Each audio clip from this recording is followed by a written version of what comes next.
Você é uma vergonha para essa comunidade. Saia daqui e nunca mais volte. Essas foram as últimas palavras que ouvi do pastor Alceu naquela manhã de domingo de 1978, quando ele me apontou o dedo em frente a toda a congregação e me expulsou da igreja presbiteriana onde eu congregava desde criancinha. 15 anos depois, quando aquele homem bateu na minha porta chorando feito uma criança perdida, implorando meu perdão de joelhos, eu disse apenas uma frase que o fez desmoronar completamente no chão da minha varanda. Mas antes de contar o que aconteceu naquele dia que mudou tudo, preciso voltar no tempo e explicar como cheguei naquele momento mais doloroso da minha vida. Meu nome é Muriel, tenho 81 anos e nasci em 1943, numa cidadezinha do interior de Minas Gerais chamada São Gonçalo do Sapucaí, onde todo mundo conhecia todo mundo e onde a igreja era o centro de tudo na vida das pessoas. Minha mãe Clarice era uma mulher devota, daquelas que não faltava um único culto, e meu pai Valdemar era diácono da igreja, um homem respeitado por todos. Eu cresci ouvindo hinos, decorando versículos da Bíblia e acreditando que aquele lugar era o mais sagrado e seguro do mundo. Nunca imaginei que justamente ali, naquele lugar que eu amava tanto, eu viveria a maior humilhação e injustiça da minha vida.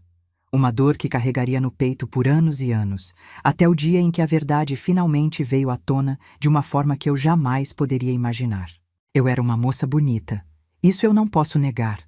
Tinha os cabelos castanhos compridos até a cintura que minha mãe fazia questão de trançar todo domingo, olhos verdes que herdei da minha avó Hermínia e um sorriso que meu pai dizia iluminar qualquer ambiente.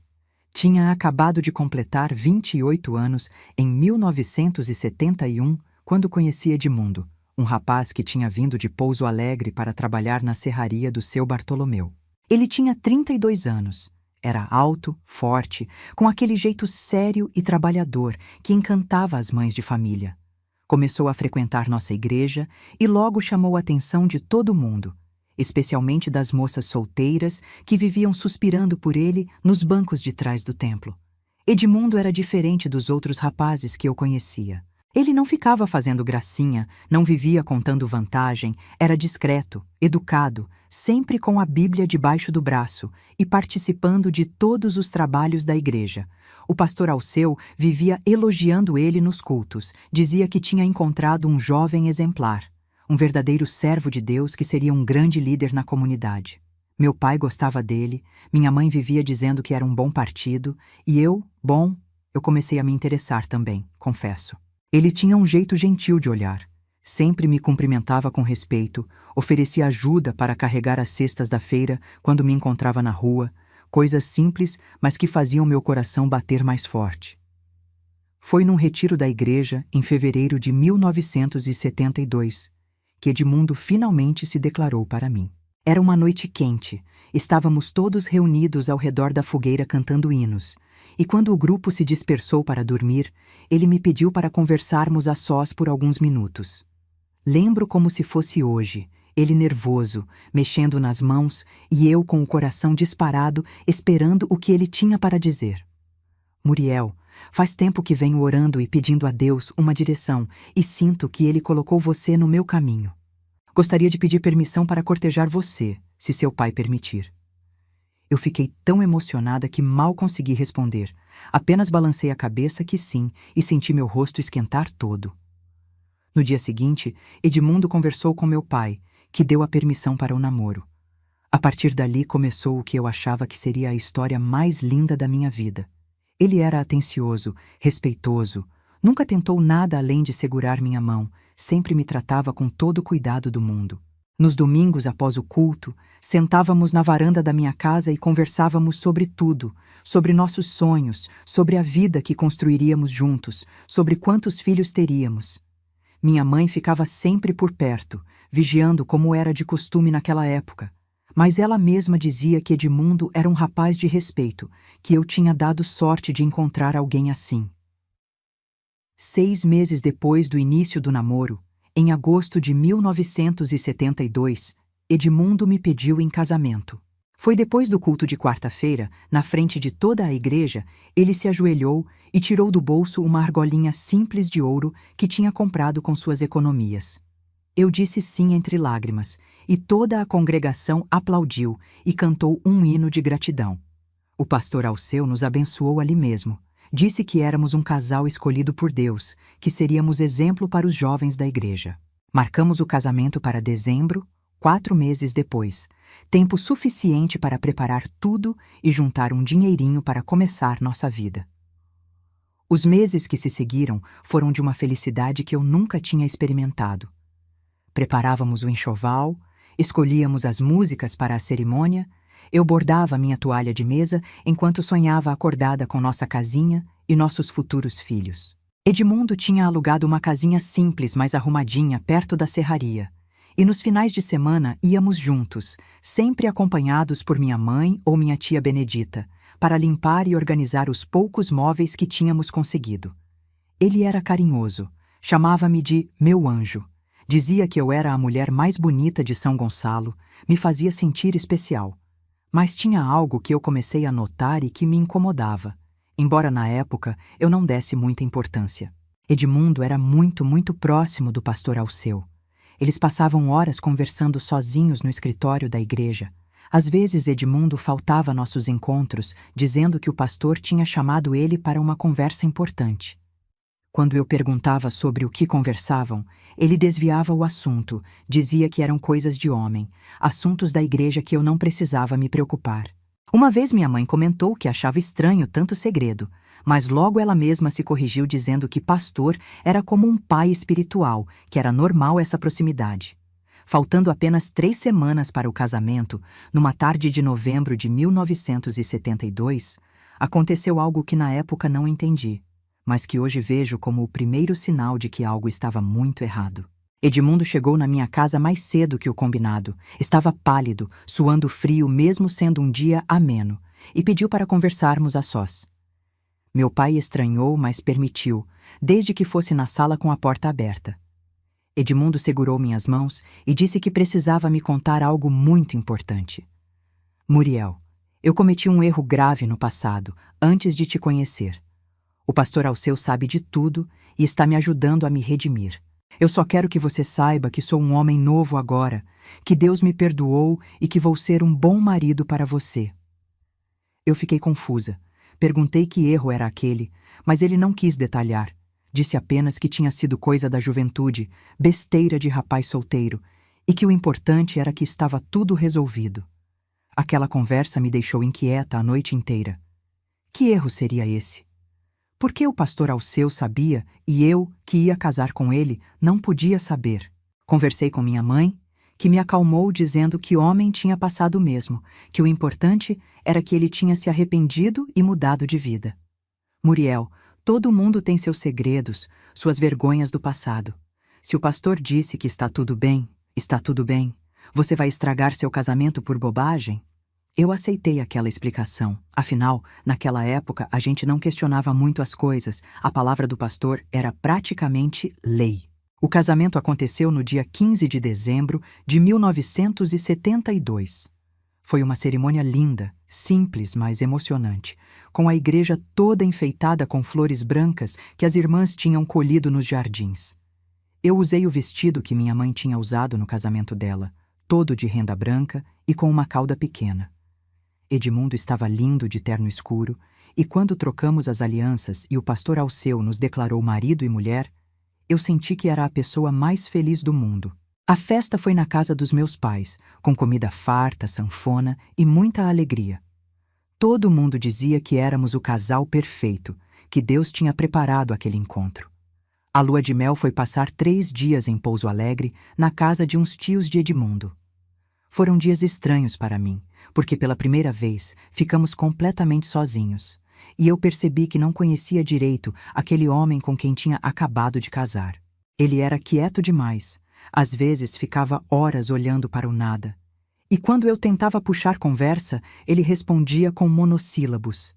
Na intimidade, ele era apressado, mecânico, como se estivesse cumprindo uma obrigação. Eu, que não tinha experiência nenhuma, achei que era normal, que com o tempo a gente se acostumaria um com o outro. Voltamos para São Gonçalo e começamos nossa vida de casados na casinha perto da serraria. Eu acordava cedo, preparava o café, cuidava da casa, bordava para vender e assim ajudar nas despesas. Edmundo trabalhava o dia todo e chegava em casa já de noite, cansado, falando pouco. Continuávamos frequentando a igreja todos os domingos, e lá ele era outra pessoa, sorridente, conversador, sempre ao lado do pastor Alceu. Comecei a perceber que ele passava mais tempo na igreja conversando com o pastor do que em casa comigo. Quando eu reclamava, ele ficava bravo. Dizia que eu era uma esposa ruim por não apoiar o trabalho dele na obra de Deus. Os meses foram passando e eu fui percebendo que tinha me casado com um estranho. Edmundo era frio, distante, só me procurava quando queria aquilo que todo marido quer, e mesmo assim era sempre rápido, sem carinho, sem conversa antes ou depois. Eu chorava escondida, me perguntava o que tinha feito de errado, porque ele não me amava como dizia antes do casamento. Minha mãe percebeu que eu estava triste e me chamou para conversar. Quando desabafei, ela disse que casamento era assim mesmo, que homem era difícil, que eu precisava ter paciência e ser uma boa esposa que logo ele mudaria. Muriel, você tem teto, comida, um marido trabalhador que não te bate. Isso já é mais do que muitas mulheres têm. Pare de reclamar e agradeça a Deus. Foi em maio de 1973 que descobri que estava esperando um bebê. Fui ao médico em Pouso Alegre e voltei para casa tão feliz, achando que aquela notícia ia mudar tudo, que Edmundo ia finalmente se tornar o homem carinhoso que eu conhecera no namoro. Quando contei para ele, ele ficou parado, sem reação, depois murmurou um que bom, sem emoção, e saiu para ir à igreja. Voltou tarde da noite, cheirando a bebida, e foi dormir no sofá da sala sem dizer uma palavra. Eu chorei a noite inteira, abraçada ao meu travesseiro, sentindo meu filho crescer dentro de mim e me perguntando que tipo de pai ele teria. A gravidez foi difícil. Passei muito mal os primeiros meses, mas Edmundo não demonstrava nenhum cuidado especial. Minha mãe, que vinha me ajudar, me levava nas consultas, cuidava de mim. Edmundo cada vez passava mais tempo na igreja. Às vezes, ficava até de madrugada lá com o pastor Alceu. E quando eu perguntava o que faziam até tão tarde, ele respondia grosso que não era da minha conta. Comecei a desconfiar que talvez ele estivesse se encontrando com outra mulher, mas nunca tive coragem de acusar sem prova. Foi numa terça-feira, dia 23 de outubro de 1973, que descobri a verdade que destruiu minha vida. Eu estava grávida de 7 meses, enorme, com dificuldade para andar, e tinha ido à igreja durante a tarde para levar uma marmita para Edmundo, que tinha ficado ajudando em uma reforma no telhado. Quando cheguei, não tinha ninguém lá fora. A igreja estava em silêncio. Entrei pela porta lateral que sempre ficava destrancada e ouvi vozes vindo do escritório do pastor. Reconheci a voz de Edmundo e a do pastor Alceu. Estavam falando algo que não conseguia entender de longe. Me aproximei devagar, e foi quando ouvi o pastor Alceu dizer uma frase que gelou meu sangue. Edmundo, você precisa decidir. Ou assume de uma vez o que você é, ou continua vivendo essa mentira. Mas comigo você sabe que pode ser você mesmo. Fiquei paralisada atrás da porta, meu coração batendo tão forte que achei que iam ouvir. Então ouvi Edmundo responder, a voz embargada. Alceu, eu não posso. A igreja, as pessoas, minha esposa. Eu tentei ser normal, eu juro que tentei, mas não consigo. Cada vez que olho para Muriel, sinto culpa, porque ela não merece isso. Mas eu te amo, sempre amei só você. Minhas pernas fraquejaram, segurei na parede para não cair. Não podia ser o que eu estava pensando, não podia. Mas então ouvi o som de um beijo, aquele som inconfundível, e depois o pastor Alceu sussurrando. Eu também te amo, mas você sabe que isso precisa ficar entre nós. Se alguém descobrir, estamos arruinados. Você casou com Muriel para nos proteger, para ninguém desconfiar de nós. Ela é nossa cobertura, entende? Eu quis gritar, quis entrar ali e confrontar os dois, mas o choque foi tão grande que só consegui dar meia volta e sair dali cambaleando. Cheguei em casa não sei nem como. Tropecei na soleira da porta, caí sentada no chão da sala e comecei a chorar tanto que não conseguia mais respirar direito. Tudo fazia sentido agora. Tudo. A frieza do Edmundo, a proximidade excessiva com o pastor, os segredos, as horas intermináveis na igreja, a mentira do casamento inteiro. Eu não era esposa, eu era fachada. Eu era a mentira que permitia que os dois continuassem seus encontros, sem levantar suspeitas. E o meu filho, meu Deus, meu filho que crescia na minha barriga era fruto dessa farsa toda. Quando Edmundo chegou em casa naquela noite, eu estava sentada na sala esperando. Assim que ele entrou, levantei e perguntei direto: "Você ama o pastor Alceu?" Ele ficou branco. A marmita que segurava caiu no chão, fazendo um barulho tremendo. Tentou negar, gaguejar alguma coisa, mas eu não dei chance. "Eu ouvi vocês hoje na igreja. Ouvi tudo. Você me usou, me enganou, me casou só para esconder o que vocês são." Ele se aproximou de mim tentando me acalmar, mas eu gritei para ele não encostar em mim. "Você é um mentiroso. Você destruiu minha vida. E esse bebê que eu estou carregando, você nem queria, não é? Eu sou só um disfarce para você." Edmundo começou a chorar, se ajoelhou no chão e implorou meu perdão. Disse que nunca quis me machucar, que tinha tentado ser um bom marido, que tinha rezado e pedido para Deus mudar ele, mas não conseguia. "Muriel, eu tentei. Eu juro que tentei te amar do jeito certo, mas não consigo. Eu nasci assim, não escolhi ser assim. O pastor é o único que me entende, o único que me aceita como eu sou.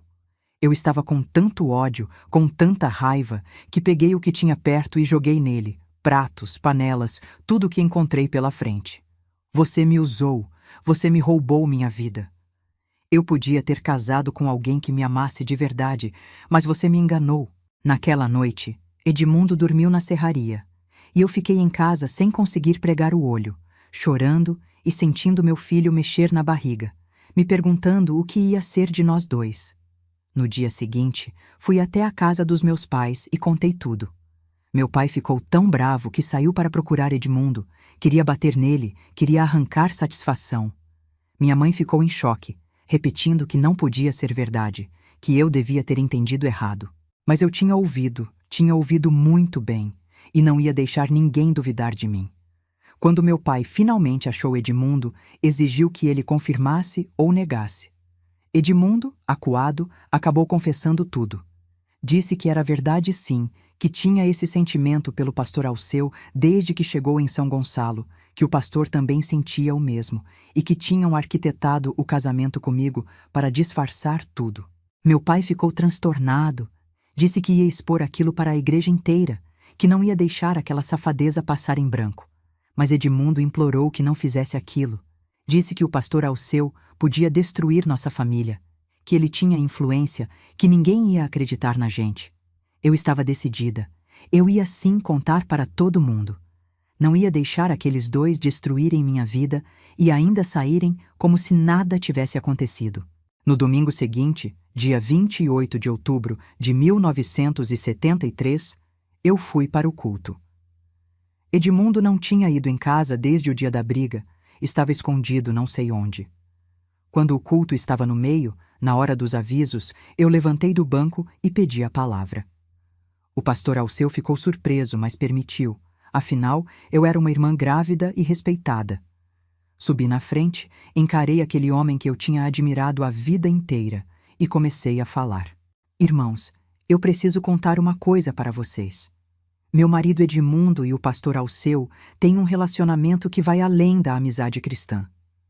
Eles estão envolvidos de forma imprópria, de forma pecaminosa, e meu casamento foi uma mentira desde o início. Foi só uma forma de esconderem o que eles realmente são." O silêncio que caiu naquela igreja foi ensurdecedor. Algumas irmãs começaram a murmurar, os homens ficaram de pé indignados, e o pastor Alceu ficou vermelho, as veias do pescoço saltando. Ele bateu com força no púlpito e gritou: "Isso é uma mentira! Essa mulher está perturbada pela gravidez, está tendo alucinações, não acreditem nela!" Eu gritei que não era mentira, que eu tinha ouvido eles conversando, tinha ouvido eles se beijando no escritório. Eu sou uma mulher grávida que foi usada como fachada. Meu marido não me ama, ele ama esse pastor que está aí fingindo ser um servo de Deus. O tumulto foi geral, as pessoas gritando, alguns me defendendo, a maioria me atacando.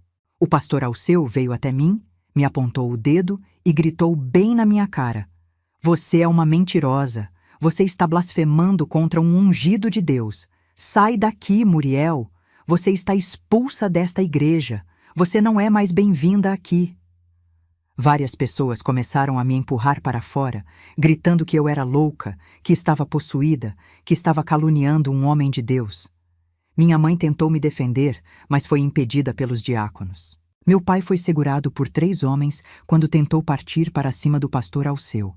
Eu fui literalmente arrastada para fora daquela igreja, grávida de 7 meses, sendo xingada e humilhada por pessoas que eu conhecia desde criança.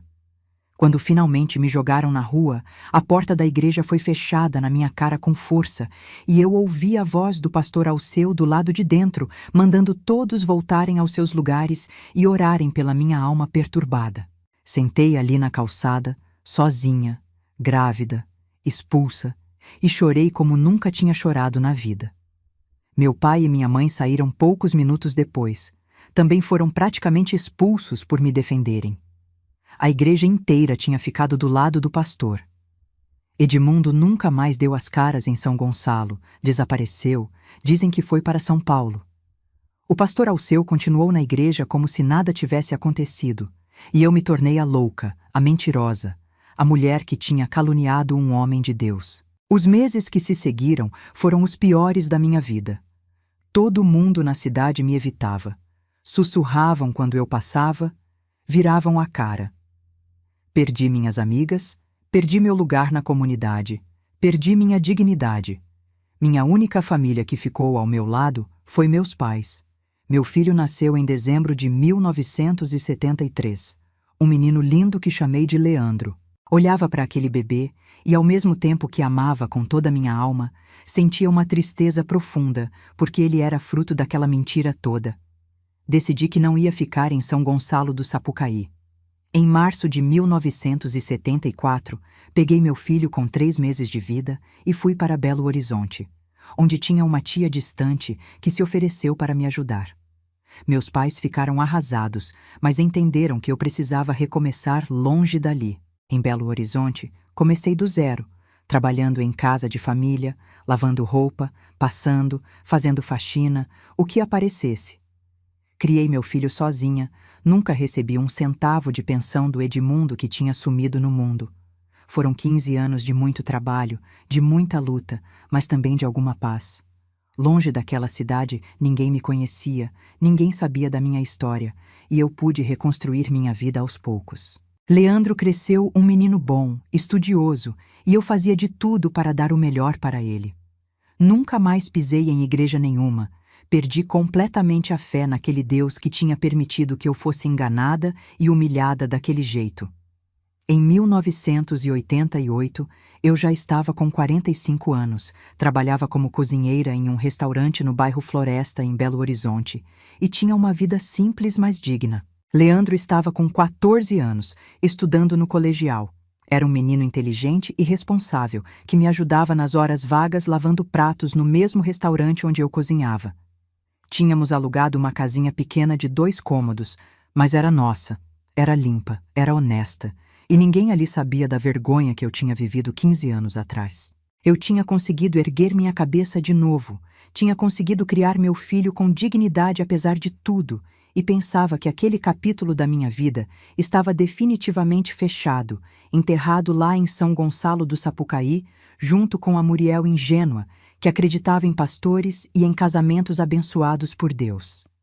Foi numa quinta-feira chuvosa do mês de junho, dia 16 para ser mais exata, que minha vida deu outra reviravolta.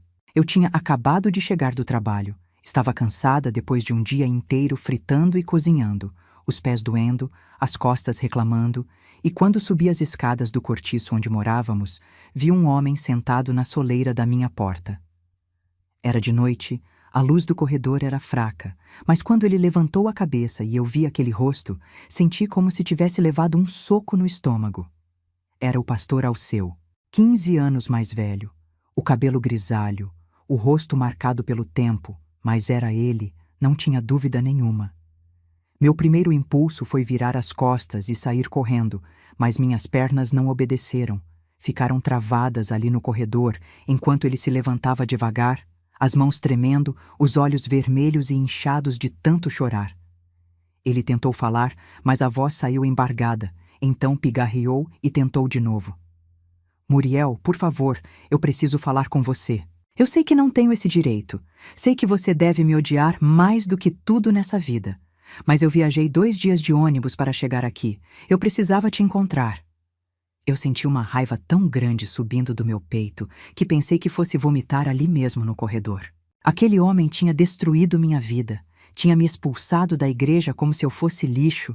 Tinha permitido que me humilhassem grávida na frente de todos.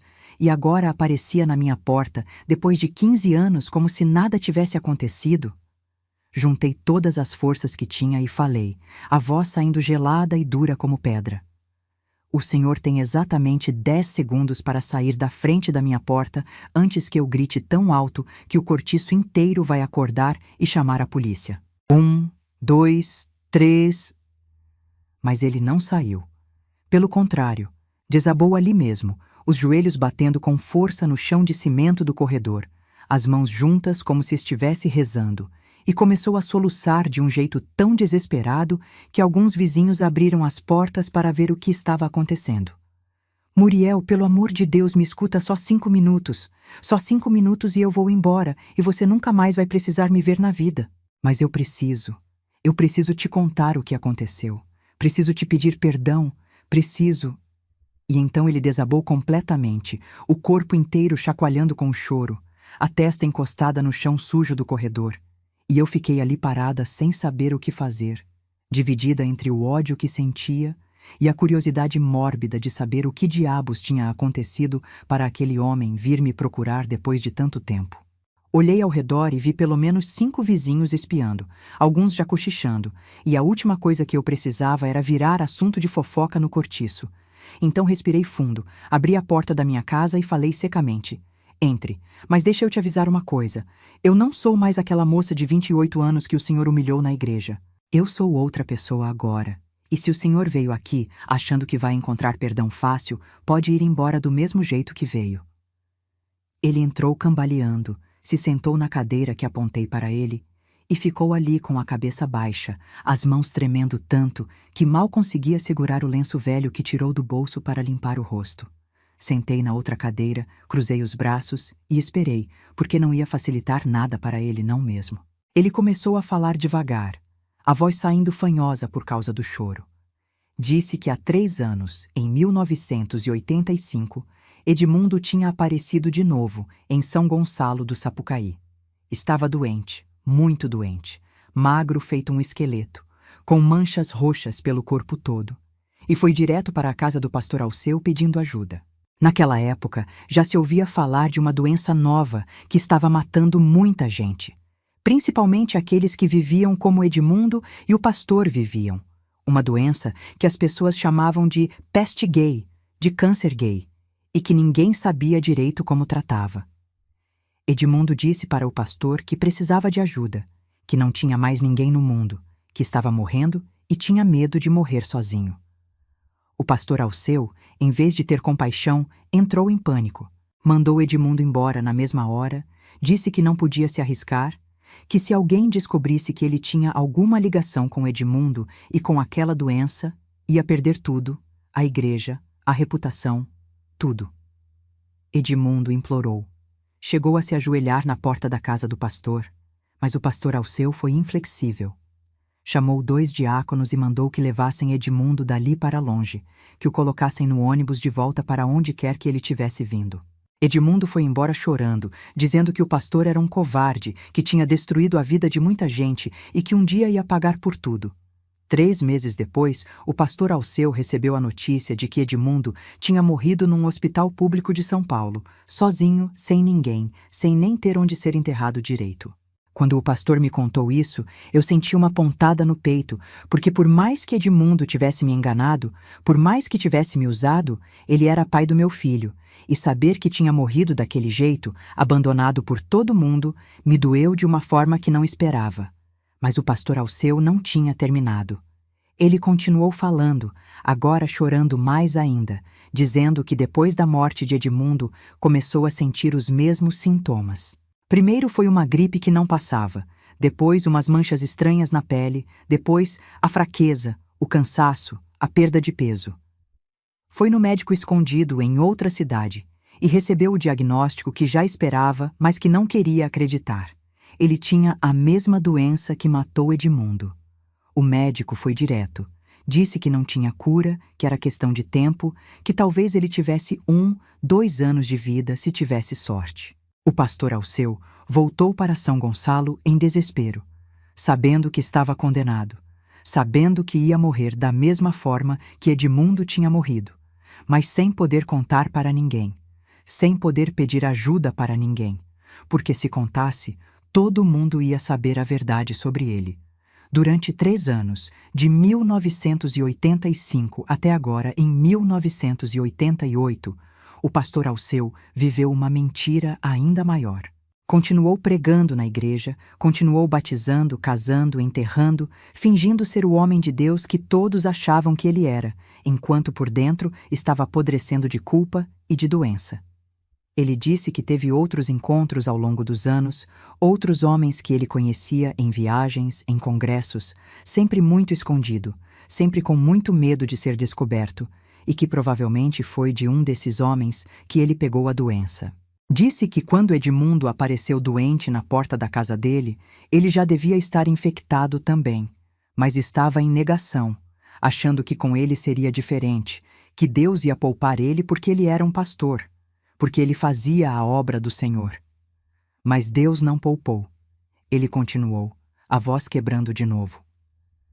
Nos últimos meses a doença tinha piorado muito, ele estava perdendo peso rápido, ficando fraco e não conseguia mais esconder. A igreja tinha começado a desconfiar. Os membros cochichavam que o pastor estava diferente, que devia estar com alguma doença grave.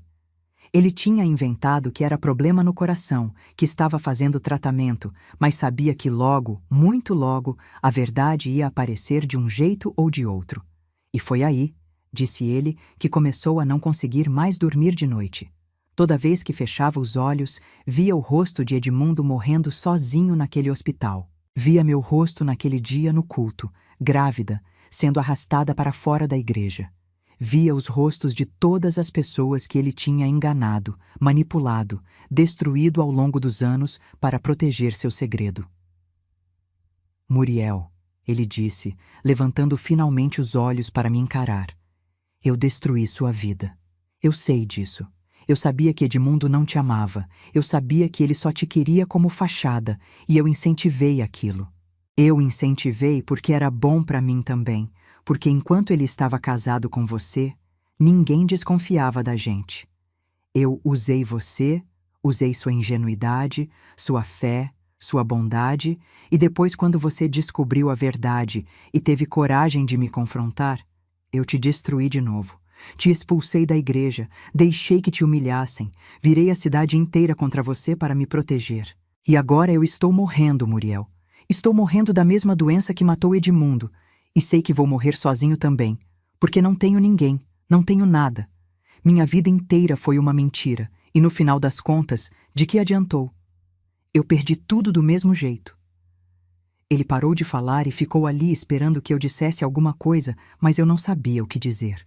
Uma parte de mim queria gritar, queria jogar ele para fora, queria dizer que ele merecia tudo o que estava acontecendo com ele e mais ainda. Mas outra parte, uma parte que eu nem sabia que existia mais dentro de mim, sentia uma tristeza profunda por aquele homem quebrado na minha frente. Não era pena, não era compaixão no sentido de querer ajudar. Era mais um tipo de tristeza pela humanidade toda, pela capacidade que a gente tem de destruir a própria vida e a vida dos outros por causa de medo, de vergonha, de não aceitar quem realmente somos. Respirei fundo e falei. A voz mais calma agora, mas ainda firme. Pastor Alceu, o Senhor destruiu minha vida mesmo. O Senhor tirou de mim 15 anos que eu nunca vou ter de volta. Por causa do Senhor e do Edmundo, eu passei anos sendo chamada de louca, de mentirosa, de blasfema. Por causa do Senhor, meu filho cresceu sem pai, cresceu ouvindo que a mãe dele era maluca. Por causa do Senhor, eu perdi minha fé, perdi minha comunidade, perdi minha cidade. E sabe qual é a pior parte? É que durante muito tempo eu achei que a culpa era minha. Eu me perguntava o que eu tinha feito de errado, por que Deus tinha permitido que aquilo acontecesse comigo, se eu sempre tinha sido uma mulher direita, uma mulher de fé. Demorei anos para entender que a culpa nunca foi minha, que eu fui vítima de 2 homens covardes que preferiram destruir minha vida a ter coragem de assumir o que eram. O pastor Alceu abaixou a cabeça de novo e soluçou mais forte. Eu sei, Muriel, eu sei. E por isso eu vim aqui. Eu vim pedir seu perdão. Eu sei que não mereço. Sei que não tenho o direito de pedir isso, mas eu preciso. Eu preciso morrer sabendo que pelo menos tentei consertar, que pelo menos tive coragem de olhar no seu rosto e admitir o que fiz. Eu vou morrer em breve. Os médicos me deram no máximo 6 meses, e eu não quero morrer com isso na consciência. Por favor, Muriel, me perdoa. Por favor. E então, ele começou a chorar de novo. Mas dessa vez era um choro mais profundo, mais desesperado. O choro de um homem que sabe que está no fim e que finalmente entendeu tudo o que perdeu, tudo o que destruiu, tudo o que podia ter sido diferente. Fiquei ali sentada, olhando para ele e pensando em tudo o que tinha acontecido. Pensei naquela Muriel de 28 anos que acreditava em contos de fada, em casamentos abençoados, em pastores ungidos. Pensei no dia que descobri a verdade e senti meu mundo desmoronar. Pensei no dia que fui expulsa da igreja, grávida, humilhada, com todo mundo gritando comigo e me chamando de louca. Pensei nos anos de trabalho pesado, de criar meu filho sozinha, de reconstruir minha vida do zero em uma cidade onde ninguém me conhecia. Pensei em quantas vezes eu tinha desejado que o pastor Alceu e Edmundo pagassem pelo que fizeram. Quantas vezes eu tinha imaginado eles sofrendo, eles pedindo perdão de joelhos. E agora, ele estava ali, na minha frente, exatamente do jeito que eu tinha imaginado tantas vezes. De joelhos, pedindo perdão, sofrendo as consequências de suas escolhas. Mas estranhamente, em vez de sentir satisfação, em vez de sentir que finalmente tinha minha vingança, eu só sentia um vazio enorme. Porque perceber que ele estava pagando, que ele estava morrendo, que ele tinha perdido tudo, não desfazia nada do que tinha acontecido comigo. Não me devolvia os 15 anos que eu tinha perdido. Não mudava o fato de que meu filho tinha crescido sem pai. Não apagava as noites que eu tinha chorado, me perguntando por que Deus tinha permitido aquilo tudo. Levantei da cadeira e fui até a janela. Fiquei olhando a chuva que caía lá fora, as luzes dos outros barracos do cortiço acesas, a vida simples mas honesta que eu tinha construído com tanto suor. Ouvi o pastor Alceu soluçar atrás de mim, implorando de novo pelo perdão, e senti que tinha uma decisão a tomar. Eu podia mandar ele embora, dizer que não perdoava, que ele podia morrer com a culpa mesmo, que era exatamente o que ele merecia. Ou eu podia fazer algo diferente, algo que não ia mudar o passado, mas que talvez mudasse alguma coisa dentro de mim. Virei para ele e disse, a voz saindo mais firme do que eu esperava. Pastor Alceu, o senhor quer perdão? Então aqui vai o que eu tenho para dizer para o senhor. Ele levantou o rosto, os olhos vermelhos cheios de esperança, e eu continuei. Eu não vou te dar o perdão que você quer. Não vou dizer que está tudo bem, que eu esqueci, que eu superei, porque não está tudo bem. O que você fez comigo foi cruel, foi covarde e mudou minha vida para sempre. Mas eu também não vou ficar carregando esse ódio pelo resto da minha vida. Eu já carreguei por 15 anos e cansei. Então, o que eu vou fazer é o seguinte. Eu vou te liberar. Eu não te perdoo, mas também não vou mais te amaldiçoar. Não vou mais ficar desejando que você sofra. Não vou mais deixar que você ocupe espaço na minha cabeça e no meu coração. Você está livre de mim, e eu estou livre de você. É só isso que eu tenho para te dar. O silêncio que caiu na sala foi pesado, denso.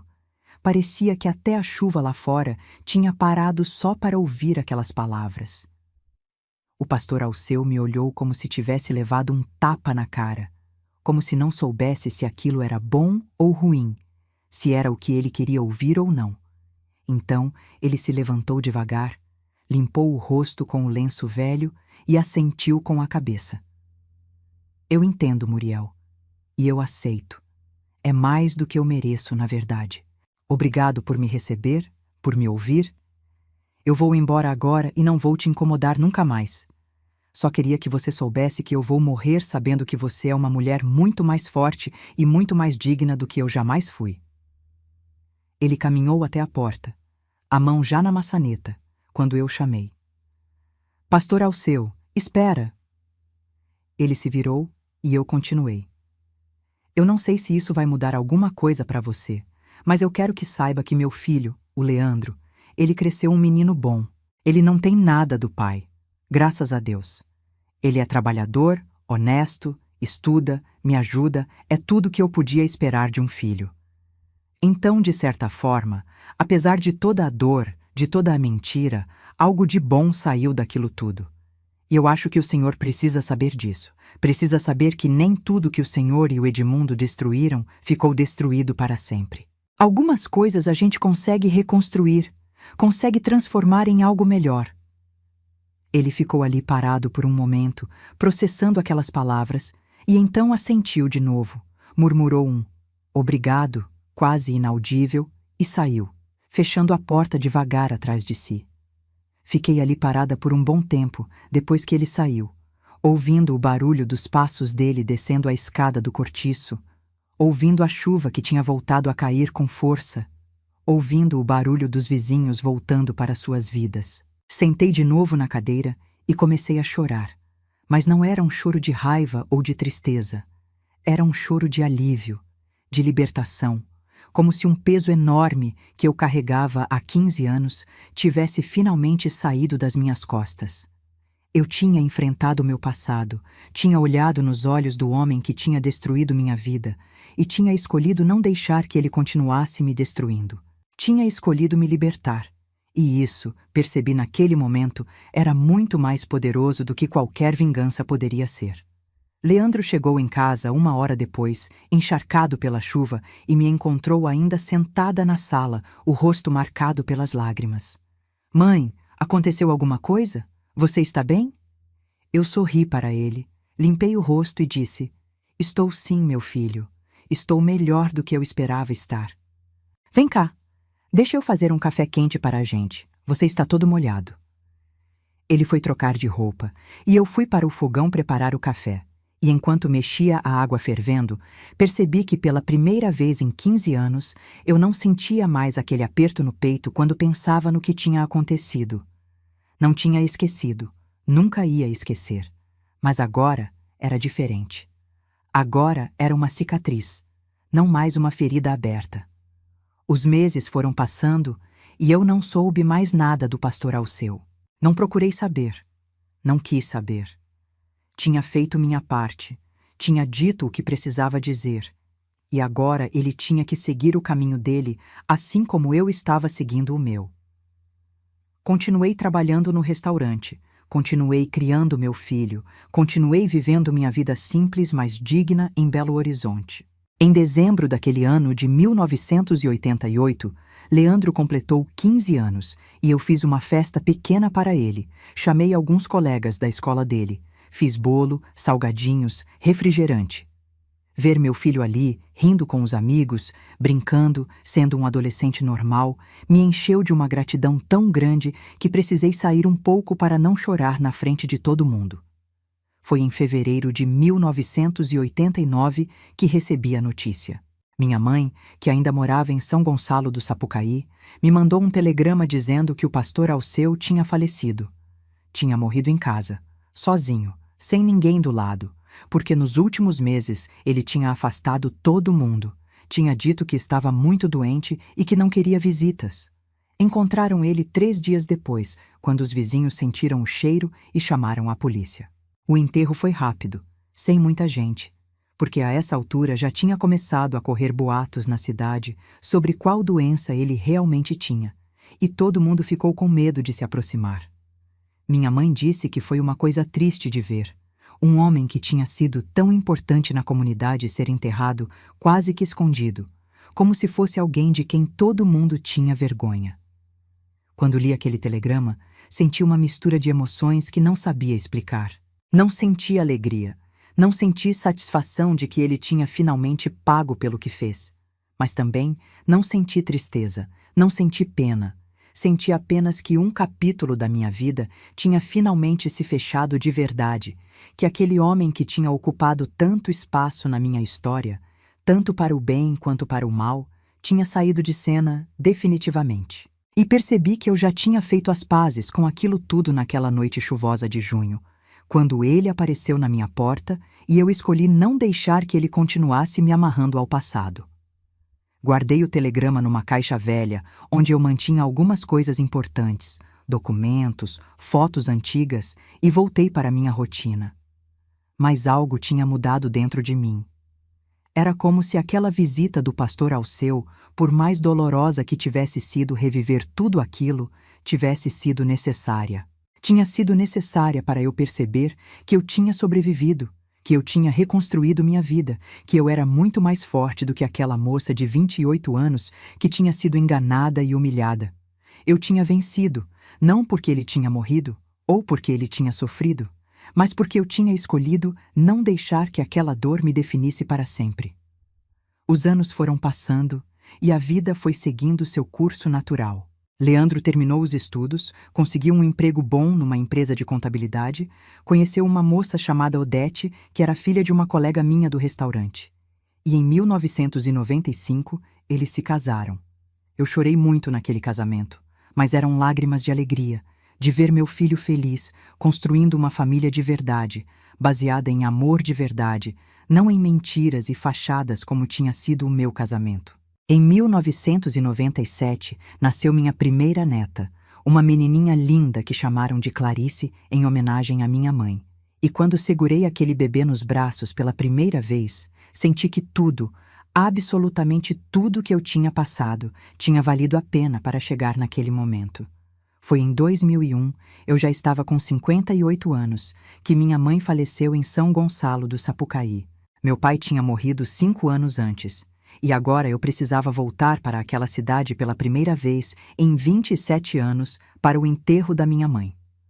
Confesso que fiquei com medo, com receio de como seria pisar naquela terra de novo, de ver aquelas pessoas de novo, de passar na frente daquela igreja de novo. Mas Leandro disse que ia comigo, que eu não ia precisar enfrentar aquilo sozinha, e isso me deu coragem. Viajamos de ônibus, chegamos no dia do enterro e foi estranho demais ver como tudo tinha mudado e, ao mesmo tempo, como tudo continuava igual. A cidade estava maior, tinha mais casas, mais comércio, mas a essência era a mesma. E as pessoas, meu Deus, as pessoas tinham envelhecido tanto quanto eu.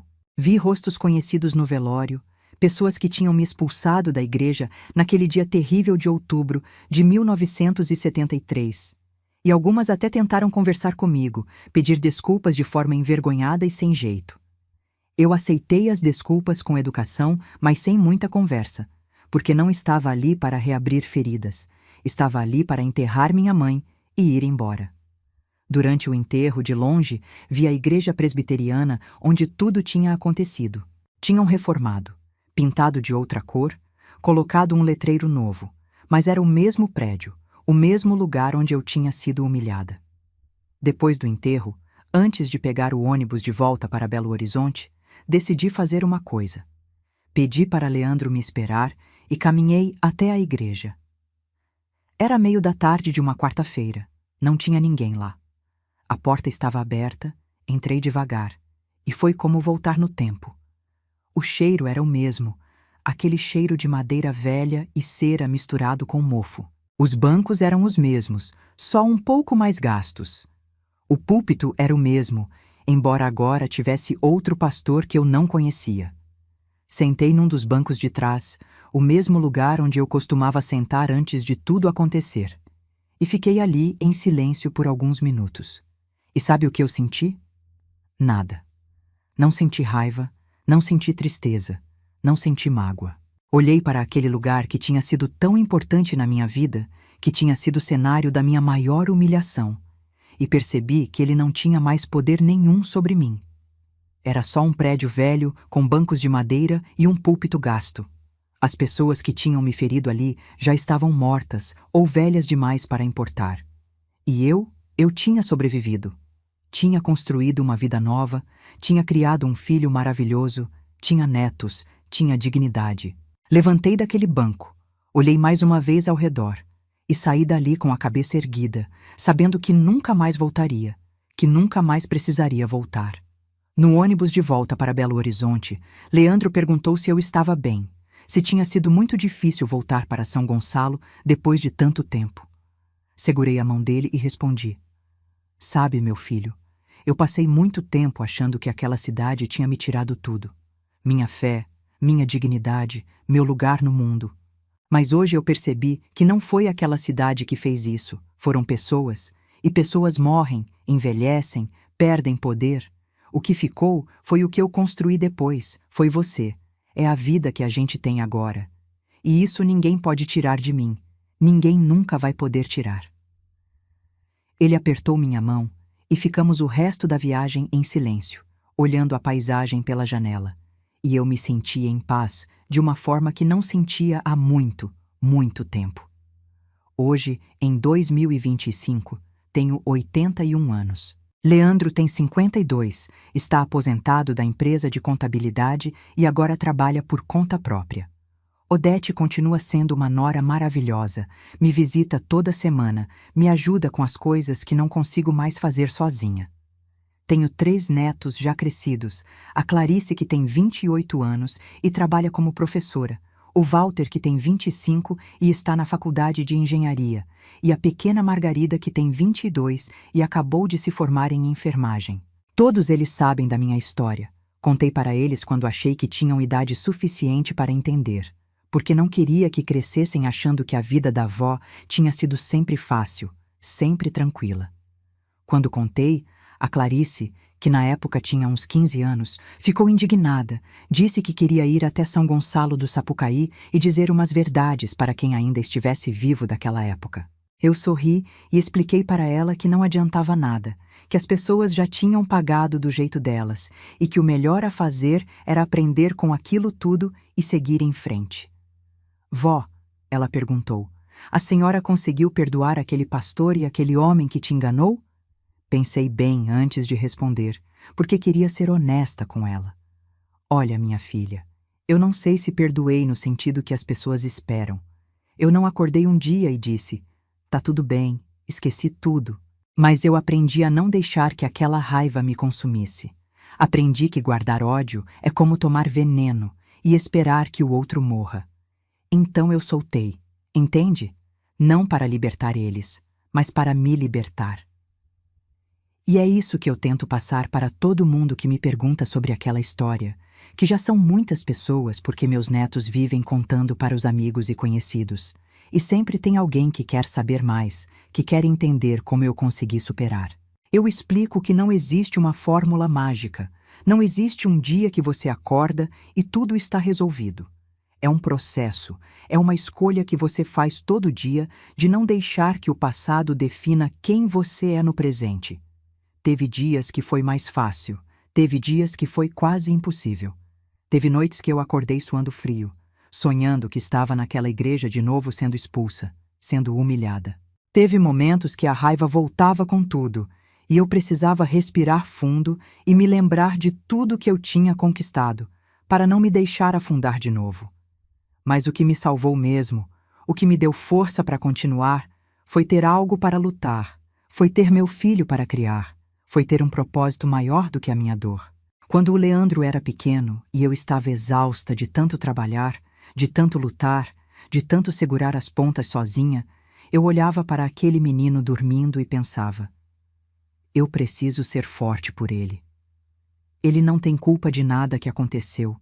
Ele merece ter uma mãe inteira, uma mãe que não seja só mágoa e ressentimento.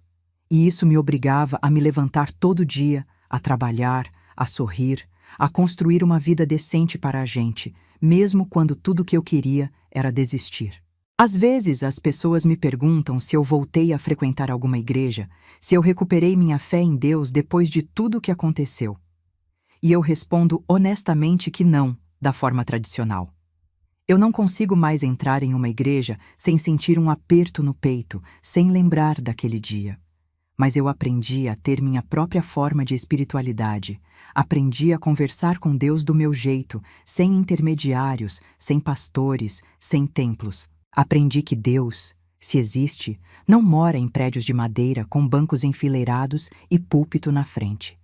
Ele mora nas pequenas coisas, na força que eu encontrei para recomeçar quando tudo parecia perdido, no amor que senti pelo meu filho desde o primeiro segundo que segurei ele nos braços, na bondade de pessoas desconhecidas que me ajudaram quando eu mais precisei. Teve uma vizinha em Belo Horizonte, a dona Filomena, que quando soube que eu era mãe solteira e estava sem trabalho, me ofereceu um quarto na casa dela em troca de eu ajudar com a limpeza e a comida. Ela não me conhecia de nada, não sabia minha história, mas me abriu a porta da casa dela e me tratou com dignidade quando o mundo inteiro tinha virado as costas para mim.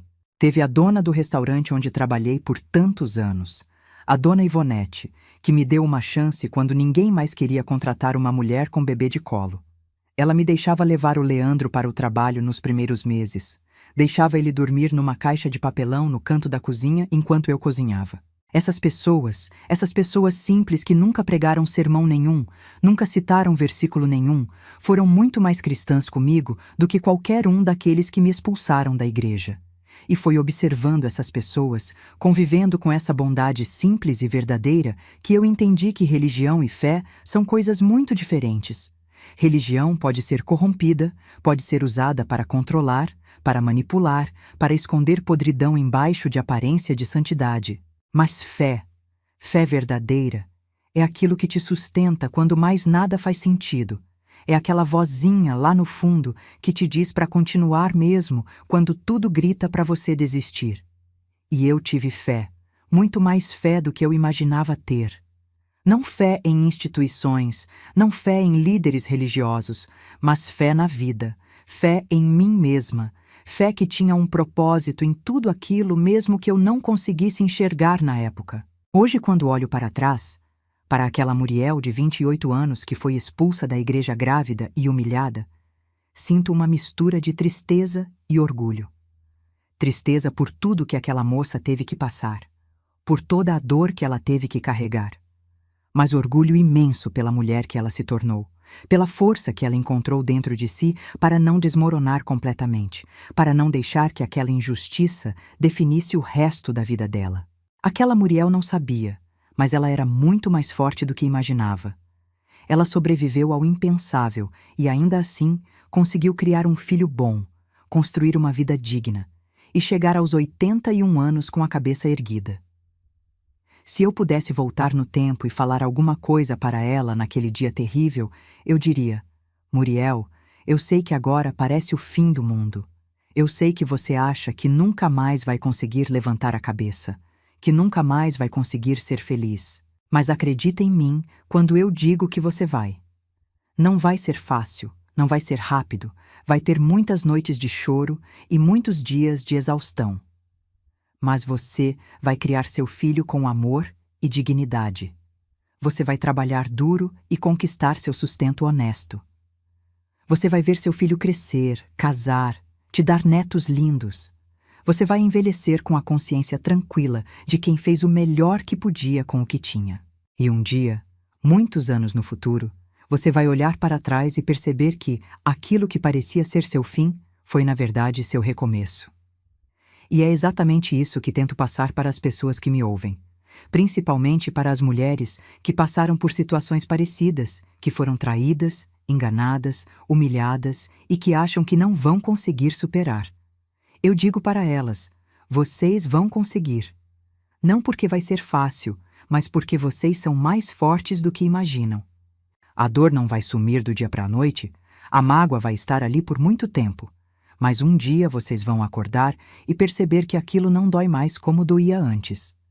que virou cicatriz em vez de ferida aberta. E cicatrizes a gente carrega, mas elas não sangram mais. Elas não impedem a gente de viver. Tem dias que eu ainda penso no pastor Alceu e no Edmundo, não vou mentir.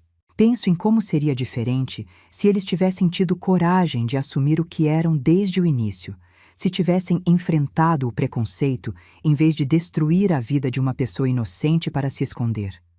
Penso em como a vida deles podia ter sido diferente, mais leve, mais verdadeira, se não tivessem crescido numa época e numa sociedade que os ensinava a ter vergonha de quem eram.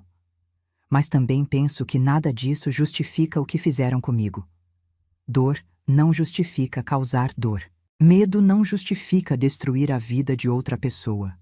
E no fim das contas, eles pagaram caro por suas escolhas, muito caro, de formas que eu nunca desejaria para ninguém. Às vezes me pergunto como teria sido minha vida se nada daquilo tivesse acontecido. Se eu tivesse casado com alguém que realmente me amasse, se tivesse ficado em São Gonçalo do Sapucaí, se tivesse continuado naquela igreja, será que eu seria mais feliz? Será que eu teria a mesma força que tenho hoje? Será que eu valorizaria tanto as coisas simples da vida se não tivesse perdido tudo e precisado reconstruir do zero? São perguntas sem resposta, mas que me fazem refletir sobre como nossa história, por mais dolorosa que seja, faz parte de quem somos. Eu não seria a Muriel que sou hoje se não tivesse passado por tudo aquilo. E por mais que eu odeie admitir, por mais que eu preferia 1000 vezes que nada daquilo tivesse acontecido, a verdade é que aquela dor me moldou, me ensinou, me fortaleceu de formas que nenhuma vida fácil teria feito. Hoje, vivo numa casinha simples em Belo Horizonte, no mesmo bairro Floresta onde cheguei há tantos anos atrás. Não é mais aquele cortiço onde morávamos, é uma casa própria que consegui comprar depois de anos juntando cada centavinho. Tem 2 quartos, uma salinha, uma cozinha pequena e um quintal onde planto minhas flores e meus temperos. Não é grande, não é luxuosa, mas é minha, conquistada com meu trabalho, com meu suor, sem depender de marido nenhum, sem depender de igreja nenhuma. E quando sento na cadeira de balanço da varanda e olho para a rua, vejo crianças brincando, vizinhos passando e cumprimentando, a vida simples e honesta acontecendo ao meu redor, e me sinto em paz. Me sinto vitoriosa. Porque eu venci, não da forma que eu esperava quando era jovem, mas da única forma que realmente importa. Eu sobrevivi, me mantive íntegra, criei meu filho direito e cheguei até aqui com a consciência tranquila.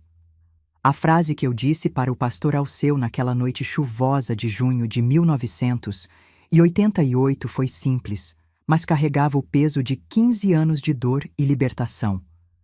Eu não te perdoo, mas também não vou mais te amaldiçoar. Você está livre de mim. E eu estou livre de você. E foi isso. Foram essas palavras que o fizeram desmoronar completamente, porque ele esperava ou perdão total ou ódio total, mas não esperava que eu escolhesse minha própria libertação acima de qualquer coisa. Ele veio buscar absolvição, mas o que encontrou foi uma mulher que tinha aprendido que a verdadeira vitória não é ter vingança, é conseguir viver bem apesar de tudo.